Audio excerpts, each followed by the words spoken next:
মানুষকে এখন বিশ্বাস করতেও ভয় লাগে, কারণ মানুষ কেঁদে কেঁদেও মিথ্যে কথা বলে। জীবনে বেশি মানুষের প্রয়োজন নেই।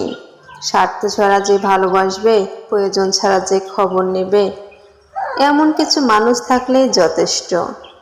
বেশি দায়িত্ব পালন করা মানুষগুলো একটা সময়ে সবার কাছেই দোষী হয়। কষ্ট তো তখনই হয় যখন কোনো ভুল না করেও বিনা কারণে অপমান সহ্য করতে হয়। কাউকে বেশি আপন ভাবতে নেই। যাকে যত বেশি আপন ভাববে, সে তত বেশি তোমার বিশ্বাস নিয়ে খেলা করবে। কাউকে তার ভালো মন্দ বেশি বোঝাতে যাবেন না, তাতে আপনি খারাপ হয়ে যাবেন। তাকে বরং ছেড়ে দিন। সে যখন বিপদে পড়বে, তখন সে এমনিতেই আপনার মূল্যটা বুঝতে পারবে। অন্যকে কাঁদিয়ে নিজে ভালো থাকবো এমন প্রত্যাশা করা বাদ দাও। যে বিনা কারণে অন্যকে কাঁদায়, প্রকৃতি তাকে নিজ দায়িত্বে কাঁদায়। সম্পর্ক ভিক্ষে করে চাইতে নেই।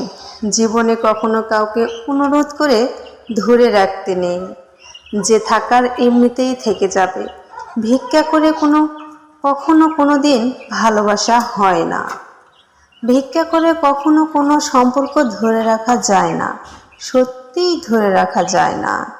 রবি ঠাকুর বলেছিলেন, ঘরের মধ্যে তুমি যত খুশি কাঁদো, কিন্তু দরজার সব সময় হাসি মুখে খুলবে। কারণ যদি কেউ দেখে নেয় যে তুমি ভেঙে পড়েছ, তবে সে তোমায় আরো ভেঙে দিয়ে যাবে। আমি সম্পর্ক নামক এই ব্যাপারটাকে ভয় পাই। আমি ভালোবাসার বিনিময়ে ভালোবাসা পাওয়ার আবদারকেও এখন ভয় পাই। কারণ মানুষ তার নিজ সুবিধা অনুযায়ী ভালোবাসে, নিজের সুবিধা অনুযায়ী ছেড়ে যায়। এটাই হচ্ছে আজকালকার সম্পর্ক। ভালোবাসা ও বন্ধুত্ব সঠিক মানুষের সাথে হলে জীবন বদলে দেয়, আর ভুল মানুষের সাথে হলে জীবন শেষ করে দেয়। ভালোদের মাঝে ভালো হয়ে থাকা সহজ, কিন্তু খারাপদের মাঝে ভালো হয়ে থাকাটা সবচাইতে কঠিন কাজ।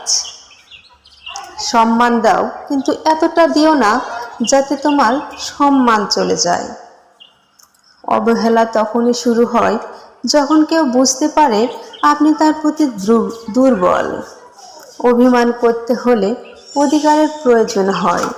যেখানে অধিকারের জায়গা শূন্য, সেখানে অভিমান মূল্যহীন।